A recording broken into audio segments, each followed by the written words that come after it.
El fuego del cielo no cae sobre cualquiera. Solo aquellos que caminan con Dios sin retroceder, solo los que escuchan su voz en el viento seco del desierto, llegan a ver lo invisible. Elías fue uno de ellos. El hombre que desafió a rey, a Humanacao y a 400 profetas gritando mentiras. El hombre que no temió al fuego, porque ya lo llevaba dentro. En aquellos días, Israel se había olvidado de su Dios. El cielo se había cerrado. No llovía, no caía rocío. Las cosechas se marchitaban y los niños nacían sin esperanza. El corazón del pueblo estaba dividido. El esplendor de los días de David era ya un eco distante. Ahora, en los palacios de Samaria, gobernaba Acab, un rey que miraba a los ídolos con los ojos de su esposa extranjera, Jezabel. Juntos, habían llenado los altares de nombres extraños, Baal, Astarte, dioses de madera y piedra. El mundo parecía prosperar en su idolatría. Había banquetes, bailes, templos con columnas relucientes. Pero bajo esa superficie, algo se estaba pudriendo. El alma de la nación estaba enferma. Los justos eran perseguidos. Los profetas del Señor, escondidos. Y el silencio de Dios, más temido que su voz. Fue en ese tiempo de sequía, externa e interna, que apareció Elías. Nadie sabía de dónde había venido exactamente. Solo se decía que era de Tisbe, en Galaad. Un hombre de montaña, piel curtida por el sol, mirada que atravesaba. No hablaba mucho. Pero cuando hablaba, temblaban los valles. Su primer mensaje fue tan seco como el terreno donde se paró: no habrá rocío ni lluvia en estos años, sino por mi palabra. Luego desapareció. Dios lo llevó al arroyo de Querib, al este del Jordán. Allí, escondido del rey y del mundo, fue alimentado por cuervos. Cada mañana, cada tarde, traían pan y carne. Elías bebía del arroyo, oraba en silencio, miraba el cielo. En medio de la soledad, su fe se templaba como hierro al fuego. Nadie lo veía. Pero Dios lo estaba formando. Cuando el arroyo se secó, como se secaba toda la tierra, Dios lo envió a Sarepta. Una viuda pobre lo recibió. Tenía solo un puñado de harina y unas gotas de aceite. Pero la fe de Elías la alcanzó. Cocinó para el profeta primero, y su tinaja nunca más estuvo vacía. El milagro no vino con truenos, sino con obediencia simple. Así es como trabaja Dios, en lo pequeño, en lo invisible, en lo improbable. Pero no había llegado aún la hora del fuego. No todavía. Elías sabía que su misión era más grande. Mientras muchos profetas eran asesinados, mientras Jezabel llenaba los campos de sangre inocente, Dios preparaba un momento. Un día en que el cielo no solo se abriría, sino que hablaría con fuego. Pasaron 3 años. 3 años sin lluvia. 3 años de hambre, de desesperación, de súplicas a dioses que no respondían. Entonces, Dios habló a Elías: preséntate a Acab, y yo haré llover sobre la tierra. Elías se levantó, cubierto de polvo pero con la frente en alto. Iba a enfrentarse no solo al rey, sino a la mentira misma. Cuando Acab lo vio, su voz goteaba veneno: eres tú, el que turbas a Israel. Pero Elías no bajó la mirada. No he turbado yo a Israel, sino tú y la casa de tu padre, dejando los mandamientos del Señor y siguiendo a Baal. Lo desafió sin miedo. Le pidió algo impensable: reunir a todo el pueblo en el monte Carmelo, junto a los 450 profetas de Baal y los 400 de Asera. Allí, bajo un cielo sin nubes, subió Elías al monte Carmelo. Sus pasos eran firmes. No tenía ejército. No llevaba espada. Solo una certeza: Dios estaba con él.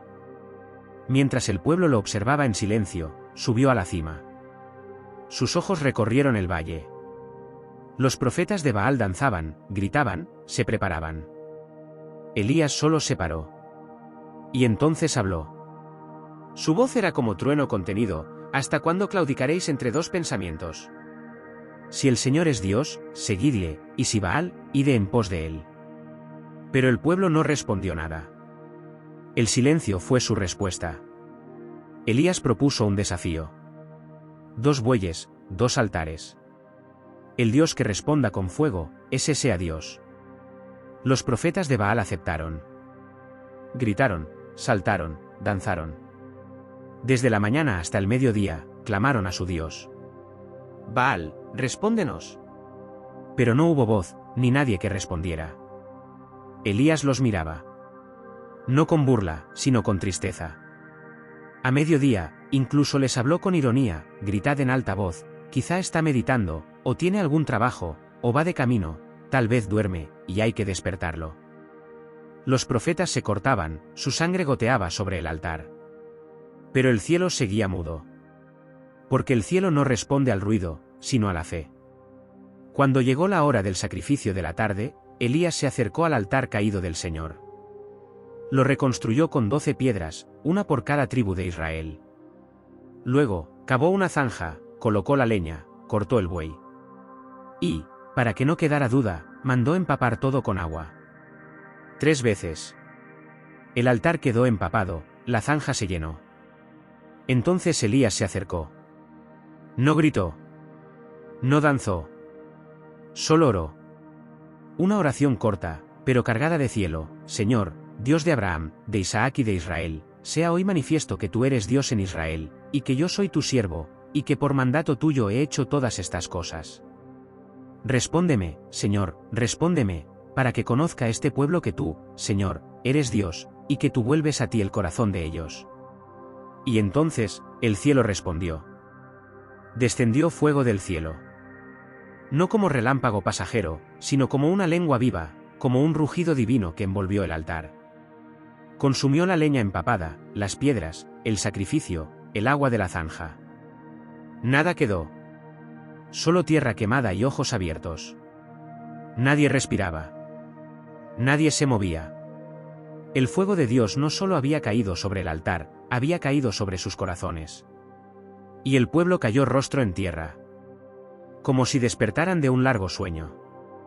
Como si recordaran, de golpe, quién era su verdadero Dios. Voces quebradas comenzaron a elevarse desde las rocas: el Señor es Dios, el Señor es Dios. Un clamor que rompió años de silencio. Un eco que hizo temblar el Carmelo. Pero la batalla no había terminado. Elías, con autoridad ardiente, ordenó que se apresaran a los profetas de Baal. No escapó ninguno. Fueron llevados al arroyo de Cisón, donde terminaron sus días. La idolatría había sido confrontada. No con ejército, sino con fuego y verdad. Luego, Elías subió otra vez a la cumbre del monte. Se agachó hasta el suelo. Su rostro entre las rodillas. Oraba. Oraba con la intensidad de quien ya había visto el fuego, pero ahora pedía agua. Dios, trae la lluvia. Trae vida sobre esta tierra reseca. Abre los cielos. Mandó a su criado a mirar hacia el mar. Una vez. Nada. Otra vez. Nada. 7 veces. Hasta que el criado vio algo, pequeño, pero prometedor, una nube como la palma de una mano. Elías se levantó de inmediato. Le dijo a Acab: prepara tu carro y desciende, para que la lluvia no te detenga. Y el cielo, que había guardado silencio por tanto tiempo, se oscureció de pronto. Viento, nubes, truenos. La lluvia cayó como un río abierto, lavando el polvo del pecado. Y mientras Acab corría con sus caballos reales, Elías lo superó a pie. El Espíritu del Señor le dio fuerza, y bajó corriendo delante del rey hasta Jezreel. Pero la victoria tiene un precio. Jezabel, al saber lo ocurrido, no se quebrantó. Su corazón de piedra se endureció más. Juró matar a Elías. El fuego del Carmelo no había derretido su odio. Y Elías temió. Sí, el profeta que había visto descender fuego del cielo, ahora temblaba. La amenaza de una mujer poderosa lo quebró por dentro. Corrió. Corrió como nunca antes. A través del desierto, solo, sin comida, sin esperanza. Y debajo de un arbusto, cayó. Basta ya, Señor. Quítame la vida, pues no soy mejor que mis padres. Su alma estaba cansada. Había dado todo, y sentía que no había cambiado nada. Pero incluso en su agotamiento, Dios no lo abandonó. En medio de la soledad más profunda, un ángel lo tocó. Levántate y come. Y junto a su cabeza, pan cocido sobre piedras calientes y un cántaro de agua. Elías comió, pero volvió a dormir. El ángel regresó: levántate y come, porque largo camino te resta. Esa comida le dio fuerzas para caminar 40 días y 40 noches hasta el monte de Dios, Horeb. Allí, en una cueva, Elías se escondió. No solo de Jezabel, se escondía de sí mismo, de sus miedos, de su frustración. He sentido un vivo celo por ti, Señor, pero han derribado tus altares, han matado a tus profetas, y solo yo he quedado, y me buscan para quitarme la vida. Era el grito de un alma rota. Pero Dios no lo reprendió. Le dijo: sal, y ponte delante de mí sobre el monte. Y Elías esperó. Vino un viento recio, tan fuerte que rompía las piedras.